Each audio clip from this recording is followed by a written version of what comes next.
Bonjour, nous sommes toujours le jeudi 21 novembre 2013, il est 13h58.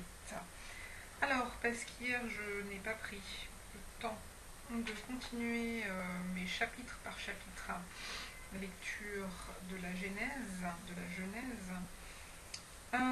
au moins aujourd'hui la lecture d'un chapitre. Tout ça pour dire quoi? Tout ça pour dire que ça y est, j'ai terminé la lecture du Nouveau Testament. Ça par contre c'est fait, c'est-à-dire la fin. Tout ce qui se passe de la naissance de Jésus jusqu'à l'Apocalypse. Donc ça c'est fait, c'est lu. J'ai commencé par l'Apocalypse au mois de mai et j'ai terminé le 18 novembre la lecture du premier livre du Nouveau Testament, et c'est-à-dire l'Évangile selon Matthieu. Bien, ça c'est fait. Maintenant, je lis l'Ancien Testament par le début.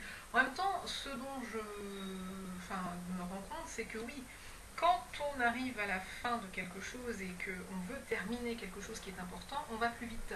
C'est pour ça que là, ces derniers temps, j'ai lu à peu près 3 chapitres par 3 chapitres. Je peux lire plus, mais voilà, je m'étais fixé 3. Là, le problème, c'est que je me suis dit, si je ne veux pas mettre 2 ans à lire le Nouveau Testament, il faut que j'aille plus vite que je n'ai été dans la lecture du... Enfin, si je ne veux pas mettre 2 ans pour lire l'Ancien Testament, je ne sais pas si j'ai dit Ancien ou Nouveau, l'Ancien Testament, avant la naissance de Jésus, tout ce qui se passe avant le début de la Bible. Si je ne veux pas mettre 2 ans, c'est trop long pour le lire, il va falloir que j'aille 2 fois plus vite que ce que je n'ai été pour en lire le Nouveau. À savoir 6 mois. Donc voilà, dans beaucoup de paroles. Là en plus, sans rentrer dans un journal privé, mais il est quand même déjà 14 heures pile. Et honnêtement, j'ai des choses à faire. J'ai 3 trucs à faire là, cet après-midi. J'ai 3 trucs à faire cet après-midi avant 16h30. Et en plus, ce soir, donc, il y a la réunion prière. Donc voilà, il faut quand même se dépêcher. Et puis les trucs que j'ai à faire, ce sont des trucs administratifs. Ce sont des trucs administratifs. Ce sont des trucs administratifs et ce sont parfois des choses qu'on doit faire avant 16h, voire 17h. Donc il faut se dépêcher. Mais je lis quand même un chapitre. C'est rien, un chapitre. Donc, Genèse, chapitre 2.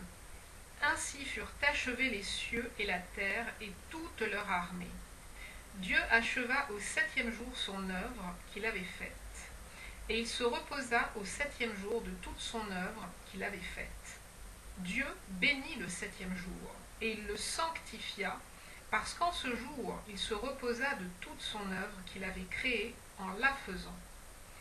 Voici les origines des cieux et de la terre quand ils furent créés. Lorsque l'Éternel Dieu fit une terre et des cieux, aucun arbuste des champs n'était encore sur la terre, et aucune herbe des champs ne germait encore, car l'Éternel Dieu n'avait pas fait pleuvoir sur la terre, et il n'y avait point d'homme pour cultiver le sol. Mais une vapeur s'éleva de la terre et arrosa toute la surface du sol. L'Éternel Dieu forma l'homme de la poussière de la terre. Il souffla dans ses narines un souffle de vie, et l'homme devint un être vivant. Ceci est souligné. Puis l'Éternel Dieu planta un jardin en Éden du côté de l'Orient, de l'Est. Et il y mit l'homme qu'il avait formé. L'Éternel Dieu fit pousser du sol des arbres de toute espèce, agréables à voir et bons à manger, et l'arbre de vie au milieu du jardin, et l'arbre de la connaissance du bien et du mal. Un fleuve sortait d'Éden pour arroser le jardin, et de là il se divisait en 4 bras. Le nom du premier est Pichon. C'est celui qui entoure tout le pays de Havila. On y trouve l'or. L'or de ce pays est pur. On y trouve aussi le bdellium et la pierre d'onyx. Le nom du second fleuve est Guillon. C'est celui qui entoure tout le pays de Cush. Le nom du troisième est Hidékel. C'est celui qui coule à l'orient de l'Assyrie. Le 4e fleuve, c'est l'Euphrate. L'Éternel Dieu prit l'homme et le plaça dans le jardin d'Éden pour le cultiver et pour le garder. Ceci est souligné. L'Éternel Dieu donna cet ordre à l'homme. Tu pourras manger de tous les arbres du jardin, mais tu ne mangeras pas de l'arbre de la connaissance du bien et du mal. car le jour où tu en mangeras, tu mourras. L'Éternel Dieu dit, pas bon que l'homme soit seul, je lui ferai une aide semblable à lui. Ceci est souligné. L'Éternel Dieu forma de la terre tous les animaux des champs et tous les oiseaux du ciel, et il les fit venir vers l'homme pour voir comment il les appellerait. Et afin que tout être vivant portât le nom que lui donnerait l'homme, et l'homme donna des noms à tout le bétail, aux oiseaux du ciel et à tous les animaux des champs. Mais pour l'homme, il ne trouva point d'aide semblable à lui. Alors l'Éternel Dieu fit tomber un profond sommeil sur l'homme qui s'endormit. Il prit une de ses côtes et referma la chair à sa place. L'Éternel Dieu forma une femme de la côte qu'il avait prise de l'homme et il l'amena vers l'homme. Et l'homme dit, voici cette fois celle qui est os de mes os et chair de ma chair. On l'appellera femme parce qu'elle a été prise de l'homme. C'est pourquoi l'homme quittera son père et sa mère et s'attachera à sa femme.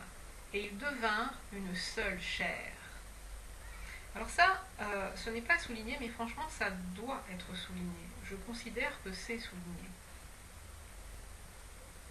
L'homme et sa femme étaient tous deux nus et ils n'en avaient point honte. Alors là, je m'interroge. Est-ce que je lis le chapitre 3, en sachant qu'un chapitre, c'est relativement court? Ou est-ce que j'arrête ici? Bien. Je lis le chapitre 3. Le serpent était le plus rusé de tous les animaux des champs que l'Éternel Dieu avait fait. Il dit à la femme, Dieu a-t-il réellement dit, vous ne mangerez pas de tous les arbres du jardin? La femme répondit au serpent, nous mangeons du fruit des arbres du jardin. Mais quant au fruit de l'arbre qui est au milieu du jardin, Dieu a dit, vous n'en mangerez point, et vous n'y toucherez point, de peur que vous ne mouriez. Alors le serpent dit à la femme, vous ne mourrez point, mais Dieu sait que le jour où vous en mangerez, vos yeux s'ouvriront, et que vous serez comme des dieux connaissant le bien et le mal. La femme vit que l'arbre était bon à manger et agréable à la vue, et qu'il était précieux pour ouvrir l'intelligence. Elle prit de son fruit et en mangea. Elle en donna aussi à son mari, qui était auprès d'elle, et il en mangea. Les yeux de l'un et de l'autre s'ouvrirent. Ils connurent qu'ils étaient nus, et ayant cousu des feuilles de figuier, ils s'en firent des ceintures. Alors ils entendirent la voix de l'Éternel Dieu qui parcourait le jardin vers le soir, et l'homme et sa femme se cachèrent loin de la face de l'Éternel Dieu, au milieu des arbres du jardin. Mais l'Éternel Dieu appela l'homme et lui dit, où es-tu? Il répondit, j'ai entendu ta voix dans le jardin, et j'ai eu peur parce que je suis nu. Je suis caché. Et l'Éternel Dieu dit, qui t'a appris que tu es nu? Est-ce que tu as mangé de l'arbre dont je t'avais défendu de manger? L'homme répondit, la femme que tu as mise auprès de moi m'a donné de l'arbre. Quoi? M'a donné de l'arbre, et j'en ai mangé. Et l'Éternel Dieu dit à la femme, pourquoi as-tu fait cela? La femme répondit, le serpent m'a séduite et j'en ai mangé. L'Éternel Dieu dit au serpent, puisque tu as fait cela, tu seras maudit entre tout le bétail et entre tous les animaux des champs. Tu marcheras sur ton ventre. Et tu mangeras de la poussière tous les jours de ta vie. Je mettrai inimitié entre toi et la femme, entre ta postérité et sa postérité. Celle-ci t'écrasera la tête et tu lui blesseras le talon.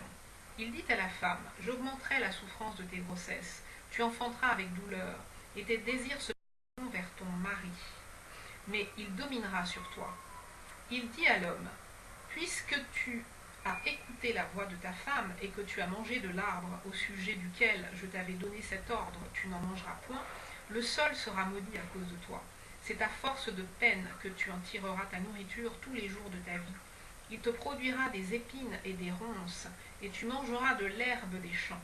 C'est à la sueur de ton visage que tu mangeras du pain jusqu'à ce que tu retournes dans la terre d'où tu as été pris. Car tu es poussière et tu es poussière et tu retournes dans la poussière. Adam donna à sa femme le nom d'Ève, car elle a été la mère de tous les vivants.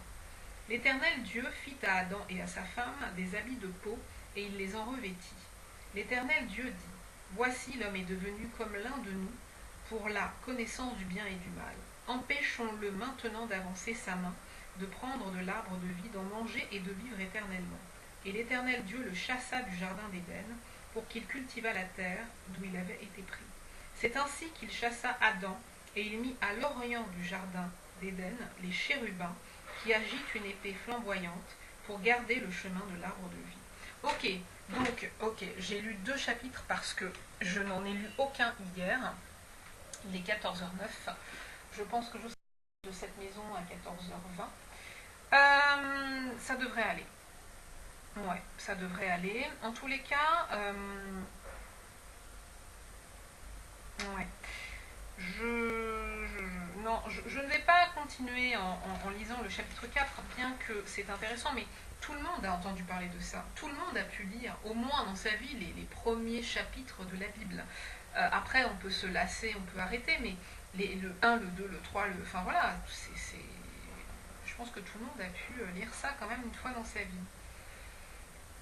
Voilà. Bien, on lira donc la suite, le chapitre 4, où il est question de la naissance de Caïn et de son frère Abel. L'histoire d'Abel et Caïn. Bonne fin de journée.